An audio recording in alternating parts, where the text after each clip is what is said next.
They could screw Barrett over, backstab him, backdoor him, and he would still say, "What can I do for you, vets?" That's what Barrett would do.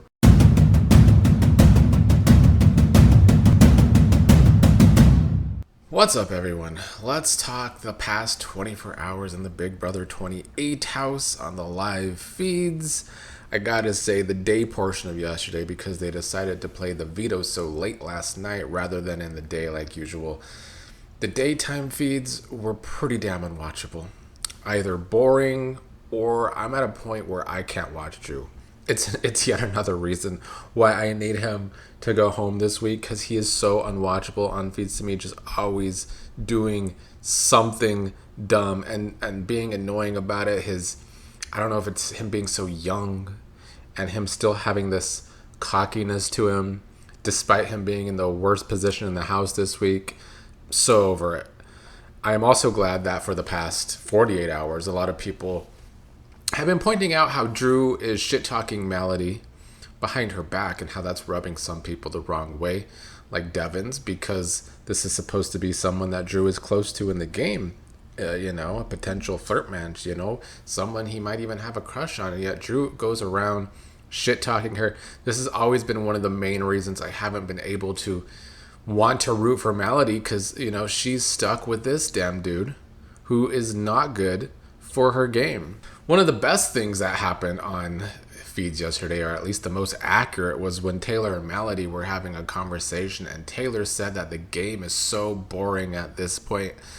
Not a truer statement has been made this season, although I think Mallory also later made a true statement in the day when she talked about how that first HOH screwed up everything, and it did for this season for sure. That is why we have this power structure that we have, because we had to protect the vets, and it has caused a bad snowball effect for the season. Yash told Taylor that he would be choosing her over anyone on the block this week if she was left up on the block when it comes to a vote, but that he couldn't play veto for her, and it sucks for his game. He does want to go far with Taylor. And Taylor this week is definitely in a place, especially with Jason gone, where she does not have a lot of social connections. Her best game connection at this point is probably Yash. I feel like he's the one that most actually wants to work with her. She, of course, has Lala, but as we have discussed, will Lala's head ever actually be in the game with any sort of game sense? It's not looking that way. But even though Lala is a lost cause, nobody is more of a lost cause than Drew and Barrett. They remain the two biggest lost causes in the house. Drew, who's on the block this week, being told he's a pawn, but that there's no target. So how are you a pawn? And still trying to just fit in with this alliance as I expected him to do. Instead of pivoting right now, it seems like he wants to pivot next week, but he has to survive this week first. And that is where things seem to be getting lost. Drew has also been making all of these comments that make it seem like he does have a power. And unless it's a shitty power, which is possible, why is he not using it this week? That has become one of the main questions.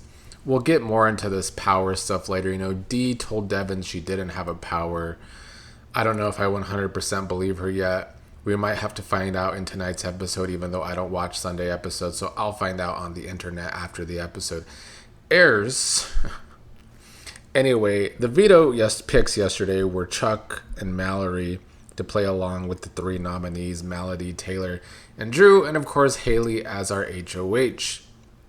One of the things Drew was saying that made it seem like he had a power, he told Devens at one point, next week if I win, we will have the crossovers talk. I have a plan that I think would be really funny. Devens, of course, was playing along with this as if Drew is going to be here next week, when it currently stands that Drew is supposed to be the target this week.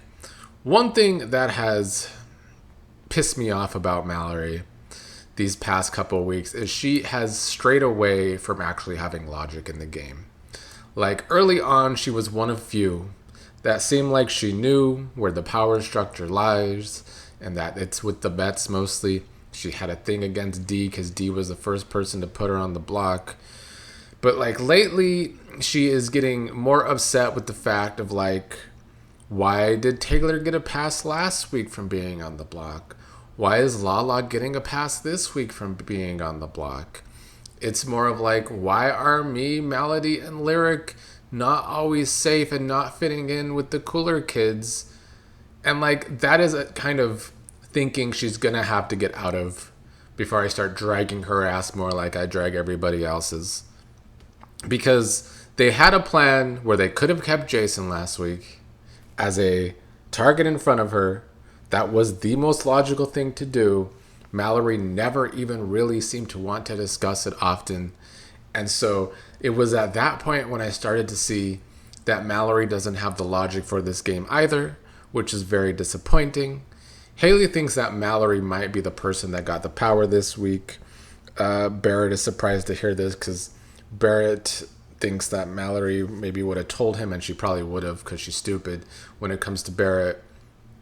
And then Barrett and Haley were kind of cuddling yesterday at one point, and Mallory told Melody how weird it is that Barrett and Haley are cuddling. My thing with Mallory and Melody is like they never see or want to believe how far in Barrett and Drew at least think they are with that big ass alliance, and that shit gets old. Thankfully, Taylor won the power of Veto. The only good news in recent weeks on this show. I am glad that she won and that she is safe this week. She basically won the veto, took her happy ass to bed like she does. One thing about Taylor is she is going to get her beauty sleep every single night. No stopping her from that. Why would it? I mean, of course it's not going to change after she wins veto when she wasn't even staying up late to, fight for her game before she won veto. But I am glad she won. Yash also happy Taylor won. This is a potential duo. I talked about this a few days ago. The Yash and Taylor duo is one of the few possibilities to be exciting this season, because when we do get to see them talk, when Taylor's not getting cut on feeds for whatever reason, we get to see that they have some good strategic talks. So Barrett ratted out Drew to Dee. What else is new? About how Drew is worried that Devens and Dee are turning on them and playing them. And this is just Barrett being his usual weak-ass, pathetic self. Don't know why this guy was cast. He had to have been cast as like a plant to help the vets. It's the only thing that makes any sense. He has not played his own game this entire time. His game revolves around protecting the vets. That's literally been his only game this entire season. Taylor winning veto had Haley drinking wine straight out of the bottle last night, and she started going through it even more when she wanted Lyric as a renom, and Kamu started pushing back. Kamu saying his pushback is that Lyric wants to work with us and that Mallory has shown no interest in working with us. But Haley said that Mallory has been more open with her. I do think this was part of Haley finally realizing that Kamu has been trying to play his own game away from her and Chuck a lot. And that's why he has been telling the house guests that he's on the bottom of, Haley, Chuck, and Kamu.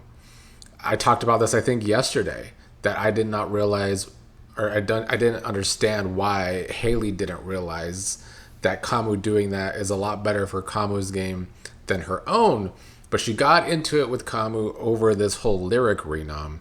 And Angela and Dee had to talk her off a ledge about Kamu, trying to defend him a little so that the alliance doesn't implode right now. But Haley was pissed at one point, saying, you're really pushing for Lyric and something just doesn't feel right. You're like really pushing to keep her and not wanting to chance it, and just like I have an off feeling about it. Haley, of course, was admitting to Angela that she had feelings for Kamu, but isn't letting it get in the way of the game. But she loved to talk about how Kamu's talking to Lyric now about things that they never talk about. It's clear jealousy. Her and her stretched face is not happy that Kamu and Lyric are getting closer and closer. And Lyric's flirty game clearly does pay off. Somehow, in spite of her already having a showmance this season, the other guys are still, well, some of the other guys are still happy to flirt with her.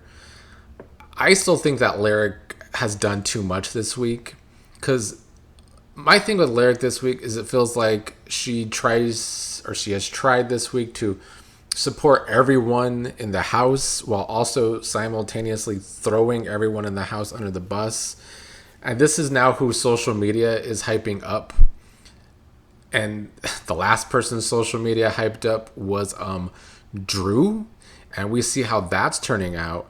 The only thing about Lyric's game is that, like, her flirting is the only thing that seems to be paying off for her right now, but it also might be the thing that makes her a target this week. I think she's Haley's target now after this whole Kamu situation, if she wants Lyric to be her renom.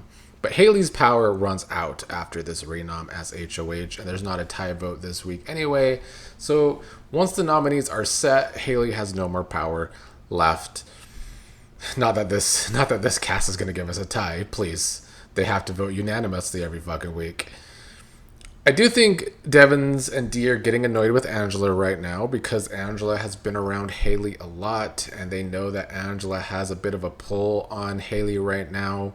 Dee can see that Devens is getting annoyed with Angela, which he agrees he is. He's going to try and be more nonchalant about it. But I think that they see that Angela really is riding hard for Kamu, Chuck, and Haley. She's riding hard for the red corner. She's not technically in the red corner.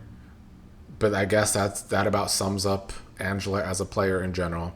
Nonsensical. I think that Dee and Devens are wanting shots to be taken at the red corner sooner rather than later. Devens has discussed this with Barrett, that maybe they should take shots at the red corner if one of them wins HOH next week. Maybe that's when Barrett can finally do something, win HOH and put up those three. But he has to actually try and do something first. Drew told Barrett, Dee, and Devens last night, "I'm down to blow it up next week if I win. You guys give me the green light. I have a plan. It's not going to look like I'm doing it until I'm doing it," which is kind of alluding to the fact that he really might have the coin flip power, that he could steal an HOH. If that is the case, he deserves to go home this week with it in his pocket. It's another terrible player that social media has hyped up this season. 2 weeks ago, social media was calling Drew the next Dan Giesling. Here he is on the block, possibly with the power that could have saved him this week, and he might go home with it in his pocket. That is usually the type of player social media hypes up, when in reality, like I've been saying all season, Drew is nothing but a dumb, sloppy player. But I still think Dee could have the power. Even if she told Devin she didn't, I do feel like Dee is the type of player that could have a power and tell nobody. But at the same time, I don't know why Drew would be going around saying these type of things if he didn't have a power. But at the same time, I don't know why Drew wouldn't use it this week if he has a power. Devens told Dee that he didn't want Barrett to see how they lied to Drew and go, "Oh no, this is how they will lie to me." But, that's not going to happen. Barrett is just so far up their asses, they're never going to be able to remove his head. They're never going to be able to remove Barrett's head from up the bet's asses. They could screw Barrett over, backstab him, backdoor him, and he would still say, "What can I do for you, vets?" That's what Barrett would do. I think the only good thing these Survivor chuckleheads can do this season that would entertain me is if they slowly get more and more paranoid about loser Barrett like they have about Drew. I don't know if that's going to happen, but I do want to see it. Drew told Haley his suggestion was Lala to be the renom this week to help him in the veto because she's not much competition. And it's because Drew still thinks he is more in good than in bad with this big Hateful Eight alliance. Haley does not want to put Lala up as the renom, saying it would fuck up her position, that they're good now, and that she's in a hard spot. Putting up 4 people is hard, but that's what you are when you're HOH this week. And I don't think Haley has played it very well. I think Haley is leaning towards putting up Lyric as the renom. I don't know if Kamu will push back again. If Lyric is the renom and Kamu is pushing hard to make sure she is safe, I do want to see if things could flip to getting Lyric out. I want Drew to go home. I want Drew to go home. I can't watch him on feeds anymore. He is so irritating to me, and he's so dumb. He's so dumb. And if he has the power, he's even dumber than I thought he was, which is a big deal because I thought he was dumb this whole time.